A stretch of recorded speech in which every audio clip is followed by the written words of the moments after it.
A More Perfect Union, The Story of Our Constitution, Part 3. On August 6th, the delegates began to examine the draft of the new Constitution. Every sentence was argued, debated, and discussed by the members of the convention. By the end of the month, the delegates had agreed to almost everything. Again, the spirit of the compromise saved the day. Then another committee, the Committee of Style and Arrangement, went to work. Its members rewrote the final draft, making sure that every word was just right. At last, the Constitution was complete. Copies were printed and given to the delegates. On September 15th, the delegates voted to sign the new Constitution. 42 members were present, and only 3 did not agree to sign. Then the words were copied onto parchment, a very special kind of paper that lasts for a long time. On Monday, September 17th, 1787, the convention had its final meeting. 39 delegates signed the new Constitution. Some of the original 55 delegates had left the convention in anger because they did not approve of the new Constitution. Some others would have signed, but had to return home early.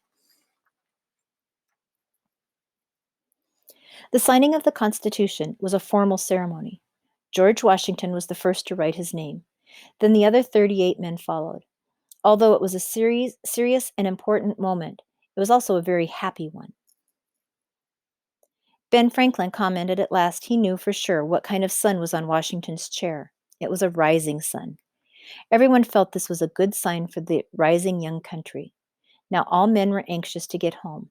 Many had not seen their families for months.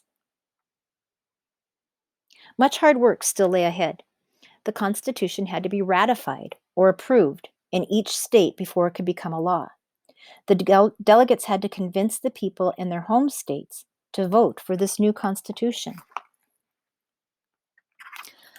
Copies were sent to all state governments. Each of the 13 states would hold its own convention to vote.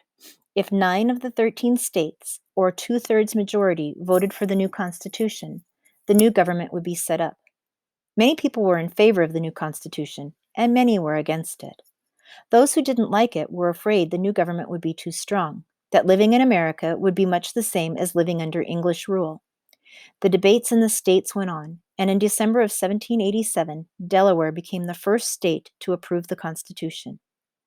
Pennsylvania, New Jersey, Georgia, and Connecticut quickly followed. Massachusetts came next in February of 1788, after a very close vote in a state convention. By June, after Maryland and South Carolina had ratified, 8 states had agreed to the new government. Now only one more state was needed for the new Constitution to become law. On June 21st, 1788, New Hampshire voted yes. America would have a new government. The state of Virginia soon ratified as well. When July 4th came, huge celebrations were held in many cities. In New York, a big ship was pulled through the streets in a parade. In Philadelphia, there was a parade made up of 88 groups of marchers, some on floats. New York State soon accepted a new constitution. A date was set for the first election by the people of a president of the United States. George Washington was everyone's choice. He was elected by a unanimous vote. On April 30th, 1789, he took the oath of office, promising to serve his country well. Finally, by May 1790, all 13 states had ratified the Constitution. Now the new nation could truly be called the United States of America. A new Congress was elected, and it immediately went to work. Law courts were set up, and the new government seemed strong and sound. But some Americans worried. They believed that certain important rights of the people were not protected under the Constitution. So to ease these fears, Congress proposed some additions to the Constitution.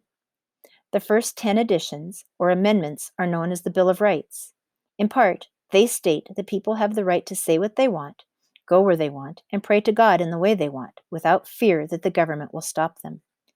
The Bill of Rights has turned out to be a very important part of the Constitution.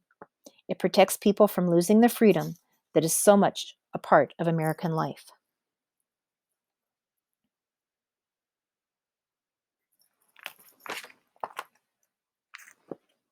Over the years, 16 other amendments have been added. Our Constitution was written so that as times change, it can change to meet the needs of our growing country. Today, some 200 years after it was written, the Constitution is still the basis of American government and the American people's way of life.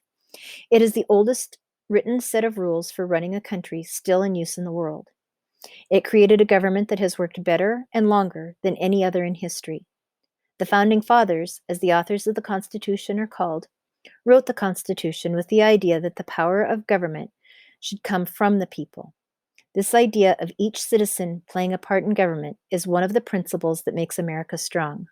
Power from the people, protected and guaranteed by the Constitution, has kept a union of states, now grown to 50, together all these years.